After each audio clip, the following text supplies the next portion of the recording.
Assalamu alaikum ƴan uwa, barkanmu da sake saduwa da ku a cikin wannan sabon bidiyo namu. A cikin wannan bidiyon insha Allah ƴan uwa zan nuna muku yaya za ku yi wayar ku ƙirar Tecno Camon Resto. To mutane da dama suna yawan tambaya na wai yaya ake na manta password waye ya za na dawo da wayata menene.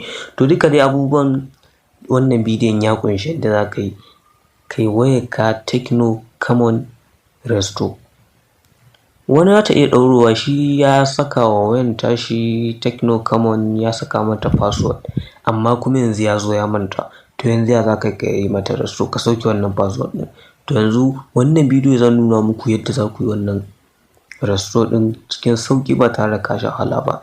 Da dama mutanenmu a cikin irin ƙauyuka haka idan har wayarsu irin wannan haka ta samu irin wannan matsala suka saka password amma kuma suka manta, yawancin suna rabuwa da wayar ne domin su je ko su je samu ta wayar su siya.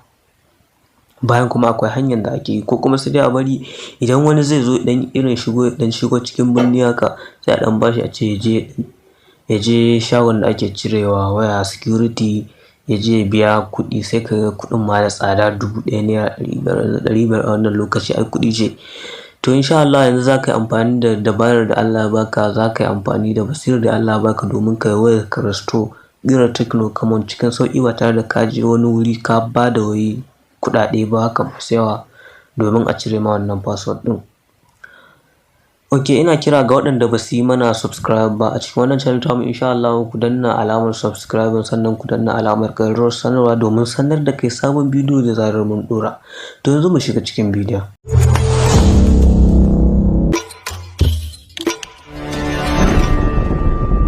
Ok, to da farko za ka ɗora yatsarka guda biyu akan madannan makunna da madannan ƙara wato volume up, sai ka danna su ka haɗe su ka danne su da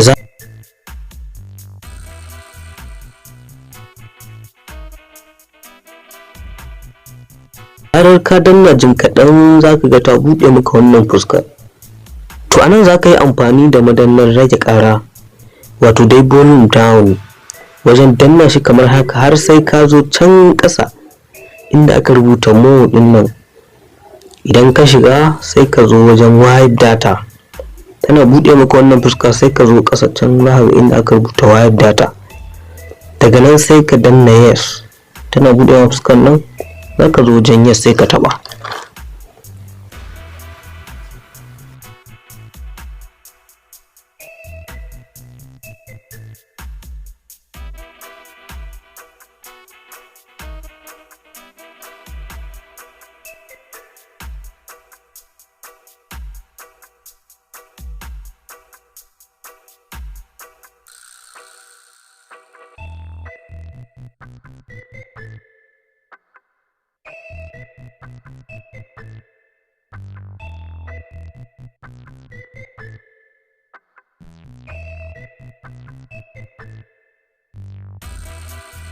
To da zarar ta nuna maka wannan fuskar to hakan yana nuna cewa receipting din yayi.